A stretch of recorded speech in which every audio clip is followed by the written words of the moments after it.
말씀은 창세기 54절의 말씀입니다. 창세기 5장 21절로 24절, 구약 7페이지 정도 됩니다.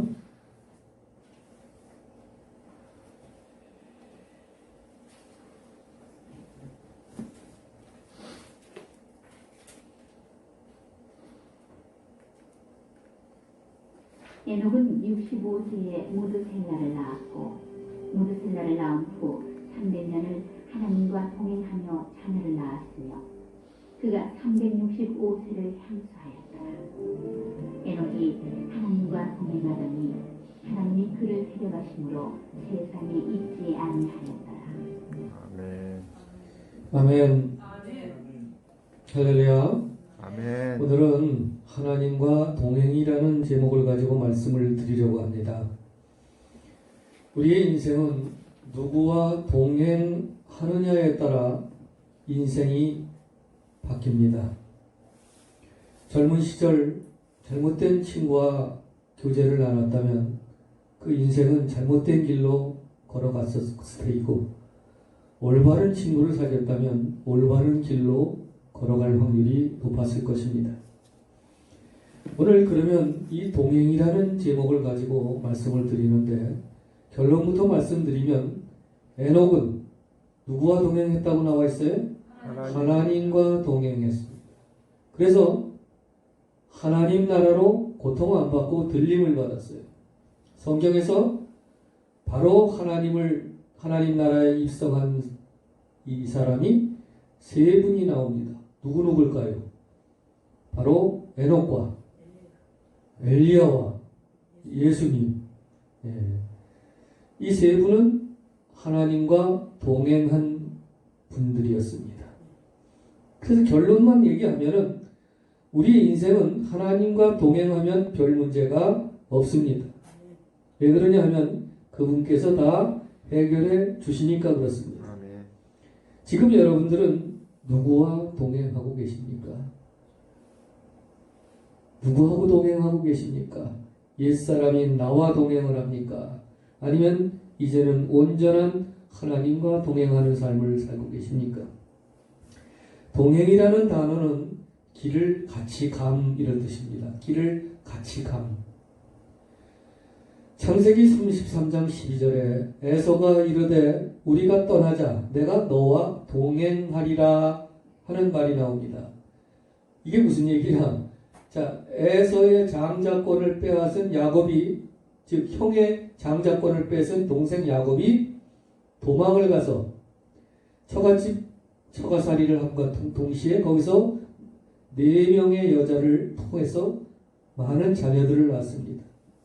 자, 이제 그 자녀들을 이끌고 종들을 이끌고 본향으로 향하고 있는데 자기를 쫓아오는 형의 모습이 발견이 됩니다. 옛날에 자기 형을 배신한 자기 죄가 있는데 지금 형은 와서 자, 모든 거 다 용서해 줄 테니까 같이 가자. 자, 겁이 나겠어요? 안 나겠어요? 겁이 나겠지요. 뭐 때문에? 자기 지은 죄 때문에. 하나님과 왜 동행을 못합니까? 그것은 첫 번째 내 고집이 있을 테고, 제일 큰 것은 내 죄가 회개되지 못했기 때문에 그렇습니다. 회개는 굉장히 쉽습니다. 어떻게 보면. 어떤 벌을 내리시는 것도 아니고, 어떤 초등학교 때 국어선생이 시험 잘 못 봤다고 때리는 것도 아니고, 숙제 안 해왔다고 때리는 것도 아니고, 기도하면은 주님께서 해결해 주심에도 불구하고 우리는 그 죄의 문제를, 원죄는 예수님을 믿음으로 해결됐지만 자범죄, 스스로 지은 죄에 대해서는 해결할 노력조차 안 하는 자기 고집이 앞장서기 때문에 이거는 안 돼. 이거는 내가 이 죄 때문에 문제가 있어. 스스로 병을 키우는 그것 때문에 하나님과 동행을 못하는 것이죠. 그러면 길을 같이 가려고 그러면은 어떻게 해야 길을 같이 가겠습니까? 인생길은 여러 갈래가 있어요. 여기 들어오는데도 수십 갈래의 길을 다 제쳐놓고 이 길로 오셨어요. 이것은 어떻게 해요? 같이 동행하려면은 마음을 같이 해야 되지 않겠습니까? 그렇지 않겠어요? 나는 이 길로 가고 너는 이 길로 가자 그러고 왔다 갔다 하면은 이 교회를 어떻게 나오겠습니까? 자, 그렇기 때문에 나를 내려놓고 하나님의 뜻에 맞춰야만 올바른 길을 갈 수가 있는 것입니다. 또한 두 번째 동행이라는 내용은 친밀한 관계를 유지하며 인격적 교제를 나누는 것. 이렇게 사전에 나와 있습니다. 친밀한 관계를 유지한다. 그리고 인격적인 교제를 나눠야 된다. 자, 두 사람이 있는데 한 사람은 지옥으로 가려고 들고 한 사람은 천국으로 가려고 들어요. 자, 그러면 누구 말을 들어야 돼요? 천국으로 가려고 하는 사람의 말을 들어야 되는데 대부분 지옥으로 가려고 하는 사람에 쫓아갈 수밖에 없어요. 왜 그러냐면 그 사람이 더 세. 대부분. 그 사람이 목소리도 더 커. 고집도 더 세. 힘도 어떨 땐 더 세. 그러니까 어떻게 돼요? 그쪽으로 자꾸 가게 돼요. 맞죠? 자, 역으로. 그러면 누구를 쫓아가야지 승리를 하는데 지금 어떻게 잘못 갔죠? 이 길을 돌이키기 위해서는 어떻게 해야 되겠습니까? 그것은 바로 하나님의 손을 잡아야 되겠죠. 하나님의 음성을 들어야 되겠죠. 그래서 하나님의 힘, 즉 성령의 인도하심이 있어야 되는 거예요. 그런데 내 고집이 있으면 그쪽으로 갈 수밖에 없습니다. 그래서 인격이라는 것은 한 개인을 특정 짓는 비교적이고 안정적인 예측이 가능한 전반적인 행동 경향 이렇게 나와 있습니다. 자, 그러면은 자, 사람을 보면은요 예측이 가능한 사람이 있어. 자, 우리 강도사님은 옛날에는 울뚝불뚝했지만 남자니까 지금은 예측이 가능해. 아, 이분은 공부하러 학교를 가고 기도를 하고 집에서도 성경을 펴놓고 또 성경을 연구하고 예측이 가능해. 자, 이게 인격이라고요.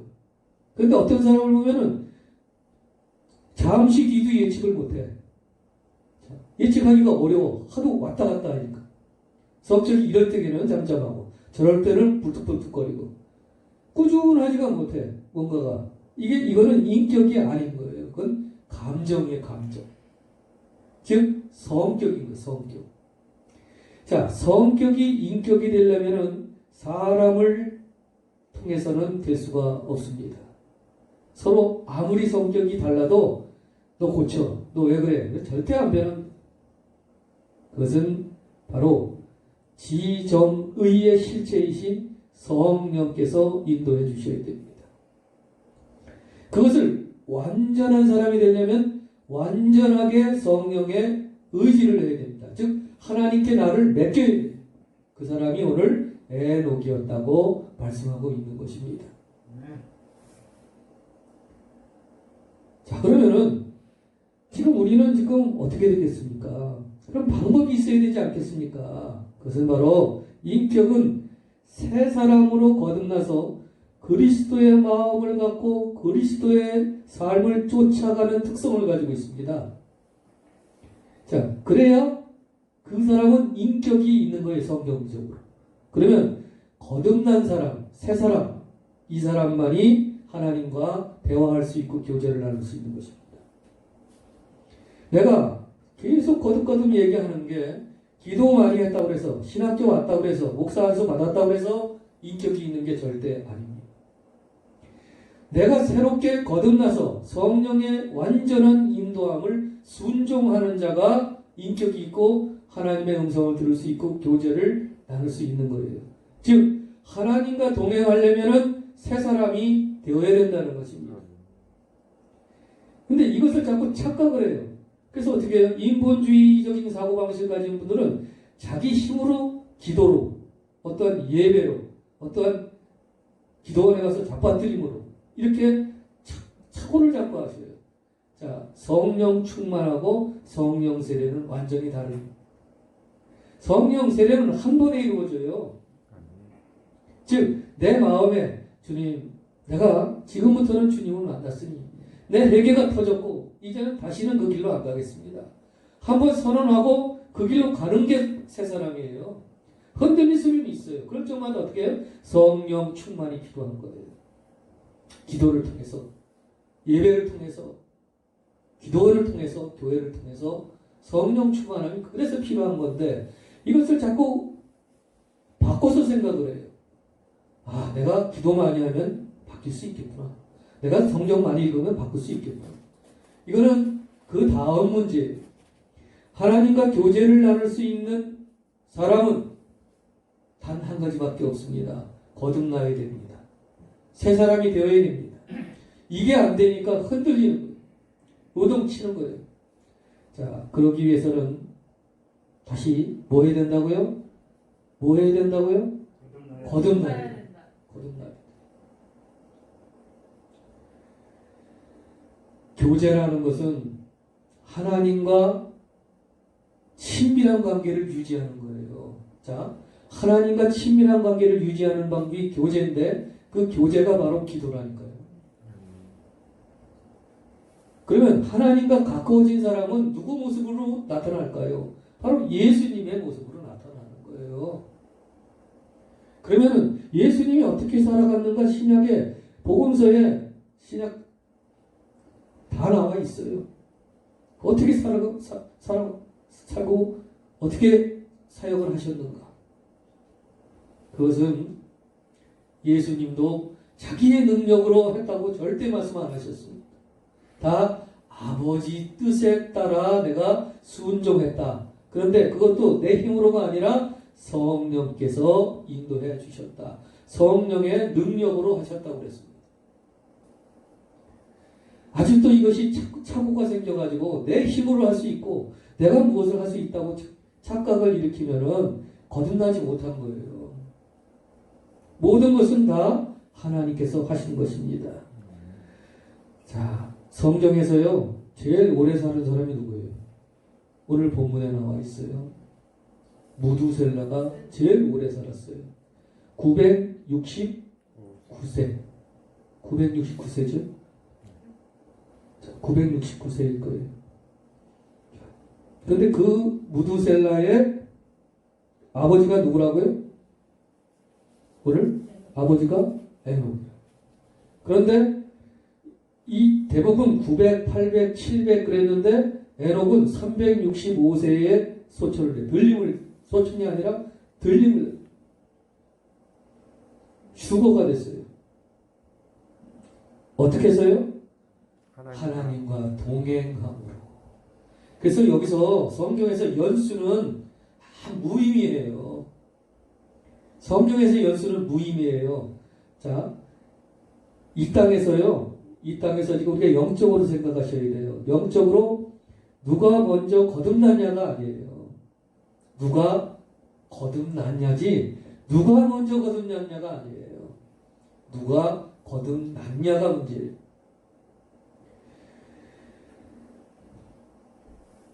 자, 하나님과 동행하는 자는 하나님에게서 복을 받습니다.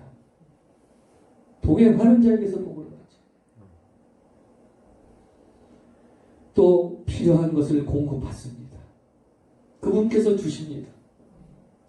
우리는 하나님께서 주시는 것만 먹어야 소가 고기를 먹을 수 있어요. 자, 소가 고기 못 먹습니다. 광우병 걸렸어요. 그래서 자, 미국의 소가 왜 광우병이 걸렸냐면은 풀 뜯어주기 싫으니까 식당에서 나오는 짬밥을 갖다 줘 그랬어요. 그 거기에 뭐가 들어가 있어요? 소세지가 들어가 있어요. 근데 처음에는 소세지를 먹으니까 섞어서 막 먹으니까 살이 쪘어요. 좋다고 그랬어요. 근데 그 잠복 기간이 15년이야. 그 광우병 잠복 기간이. 자, 무서운 거예요. 자, 우리는 하나님이 주시는 것만 공급받아야 됩니다. 그렇지 않으니까 영적 벽이 생기는 거예요. 그렇게 않으니까 영적 벽이 생기는 거예요. 잘 생각하셔야 됩니다. 내가 기도한다고 해서 하나님이 주시는 꼴만 먹었다고 생각하면 이거는 오산입니다. 사탄이 몰래 소세지를 집어넣는다니까 거기다가. 그게 고집이에요. 인간의 고집이라고. 그래서 너는 스스로 할 수 있어. 자, 네가 할 수 있는데 왜 힘을 빌려? 왜 주님께로 자꾸 가? 알게 모르게 뒤에서 자꾸 잡아당기고. 자, 하나님과 동행하는 자는 하나님께서 필요한 것을 공급받습니다. 하나님께서 우리에게 주실 것을 이미 다 예비해 놓으셨습니다. 이제 라면 한 봉지, 쌀 한 봉투가 없어서 고생하는 시대는 지났습니다. 이미 나라에서 다 주고 있어요. 이제는 그게 중요한 게 아니에요. 교회를 나오시면 이제 내 영적인 식량이 중요한 것입니다. 그것은 오로지 말씀밖에 없습니다. 그런데 문제가 또 터졌어요. 말씀을 내 방식대로 먹어요. 자, 미온을 치고 거기다가 막 양념을 해서 먹으려고 들어요. 성령이 주시는 대로 먹어야 돼요. 그것은 내 고집대로 살면 안 된다는 얘기예요. 말씀도 성령이 주는 마음으로, 예수님의 마음으로 읽으면 회개의 눈물이 터집니다. 그런데 사탄이 주는 마음, 세상이 주는 마음으로 읽으면 골라먹게 되어 있어요. 자기에게 이로운 거, 자기에게 좋은 거, 이걸 자꾸 편식을 해요. 그래서 어떻게 돼요? 해석을 달리해요. 해석을 달리해요. 이렇게 되면은 결국에는 살만치지 올바른 신앙. 즉, 그래서 뭐예요? 천국 가기가, 부자가, 낙타가 바늘길을 통과하기보다도 어렵다. 자, 잘 생각하셔야 됩니다. 성경을 잘 몰라도 회개의 눈물이 터지는 사람이 있습니다. 성경을 잘 알아도 회개의 눈물은커녕 자기 잘났다고 하는 사람이 있습니다. 그것은 누가 하나님과 동행하는가 더 잘할 것입니다. 그래서 성경은 동행하지 말아야 할 길자를 갖다가 구별하고 있습니다. 첫째, 잠언 22장 24절로 25절. 노하기를 잘하는 자하고 동행하지 말라고 합니다. 노를 품는 자와 사귀지 말며 울분한 자와 동행하지 말지니 그의 행위를 본받아 내 영혼을 올무에 빠뜨릴까 두려움이니라. 내가 아무리 신앙이 좋고 내가 아무리 성격이 선하더라도 노하기를 자주 하는 사람하고 만나면 어떻게 됩니까? 닮아갑니다. 자기가 짜증이 나거든. 그런 자하고 동행하지 말라고 성경은 말하고 있습니다. 두 번째, 미련한 자입니다. 잠언 13장 20절에 지혜로운 자와 동행하면 지혜를 얻고 미련한 자와 사귀면 해를 받느니라. 자, 여기서 지혜는 하나님을 아는 것입니다. 그런데 하나님을 알았으면 그분의 뜻대로 사는 것을 지혜라고 해요. 즉, 아는 것은 지식이고 이제 그 뜻을 알았으면 그 뜻대로 사는 것이 그 방법이 지혜예요.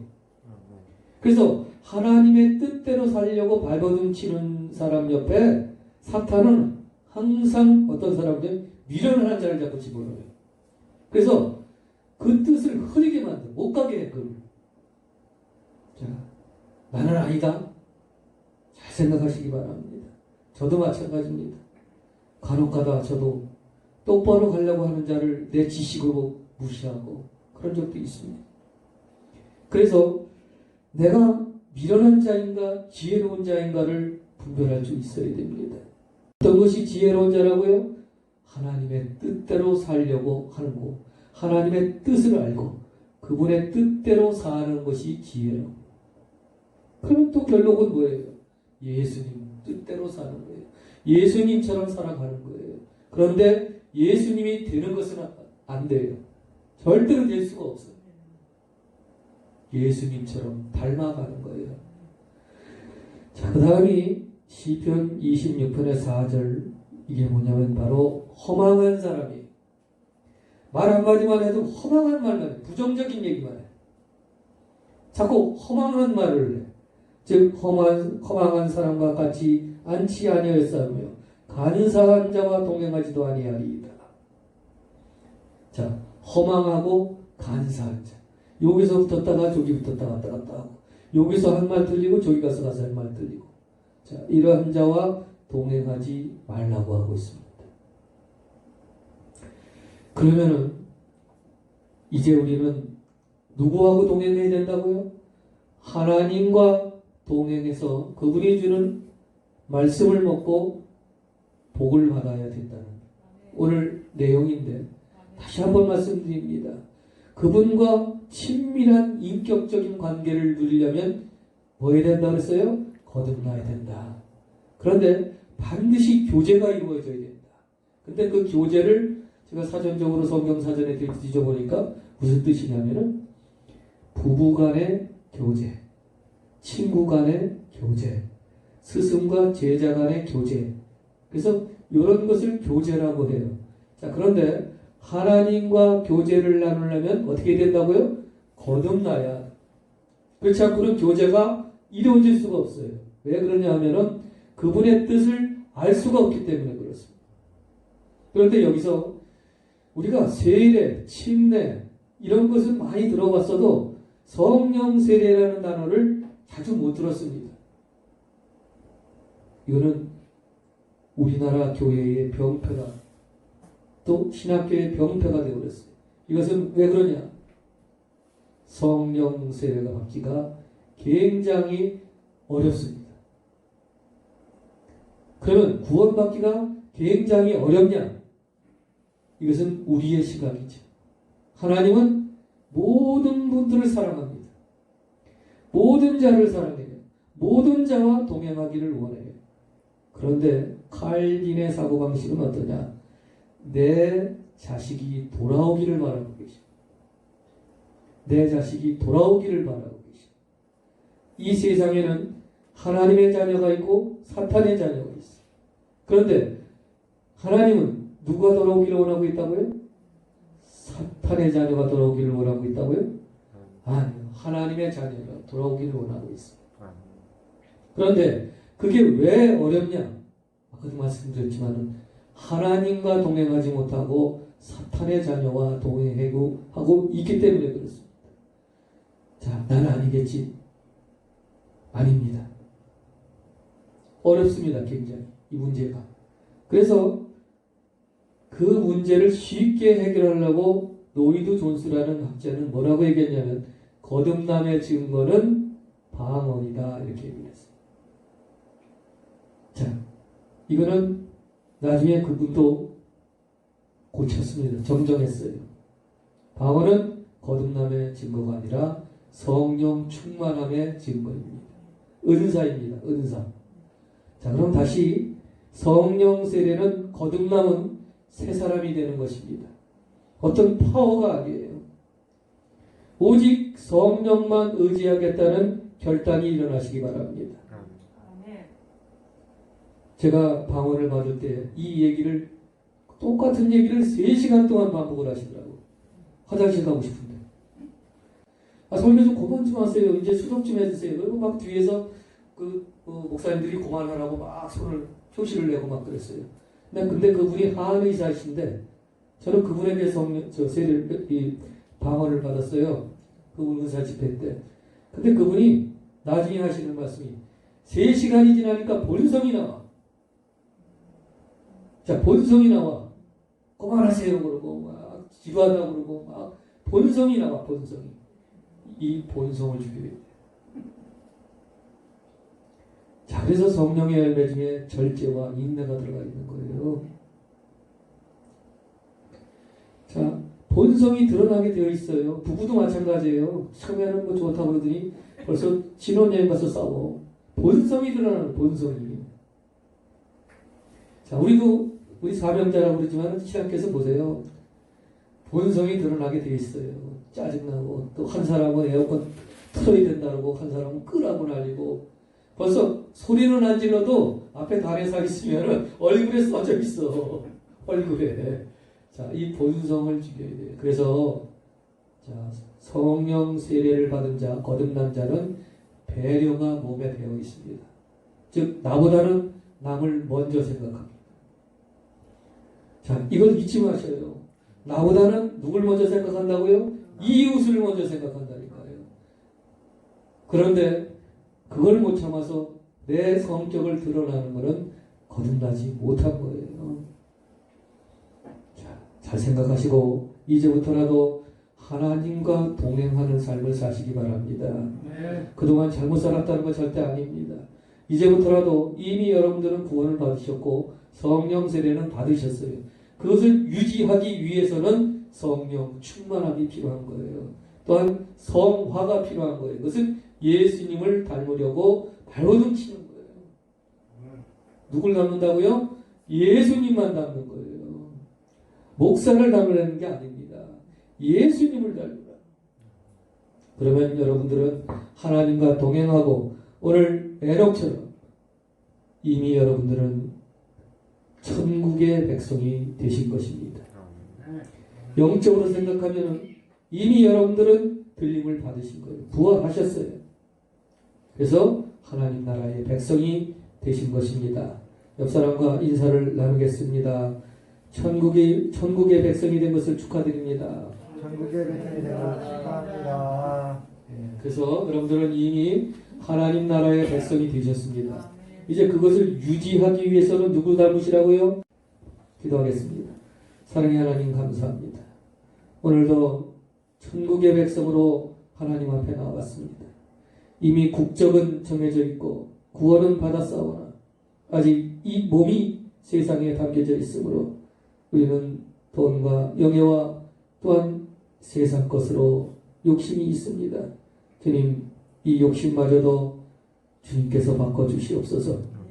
우리의 생각과 우리의 모든 것까지 다 아시는 주님, 우리의 중심이 세상에서 하나님 나라로 바꿔지게 하여 주시옵소서.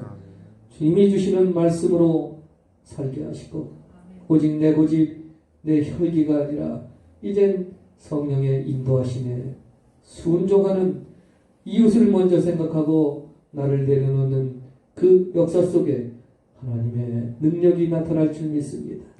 예수의 이름으로 코로나는 떠나가게 하시고 이 세상에 기쁨과 평강이 넘치게 하여 주시옵소서. 감사드리며 예수 그리스도의 이름으로 기도 올리옵나이다. 아멘. 축도함으로 예배를 마치겠습니다. 사랑의 하나님, 몸과 마음과 정성을 다하여 정녕 하나님 나라의 그 뜻을 위하여 예물을 올렸습니다.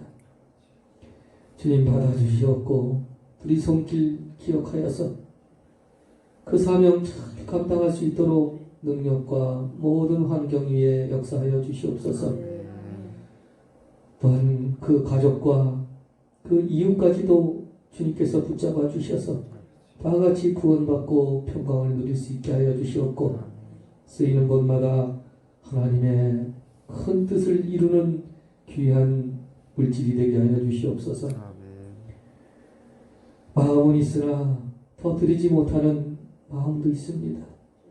주님 헤아려 주시옵고 물질의 축복도 허락하셔서 하나님 나라 확장하는데 부족함이 없도록 도와주시옵소서. 이제는 예수 그리스도의 무한하신 은혜와 성부 하나님의 만극하신 사랑과 성령님의 내주 위로 교통하시니 이 자리에서 예배드린 사랑하는 성도들 머리 위에 그 가정과 환경 위에 이 나라 이 민족 위에 세계 열방 위에 하늘문 교회 위에 이제부터 영원히 함께 있을지어다. 아멘. 하나님께 영광의 박수 드리겠습니다.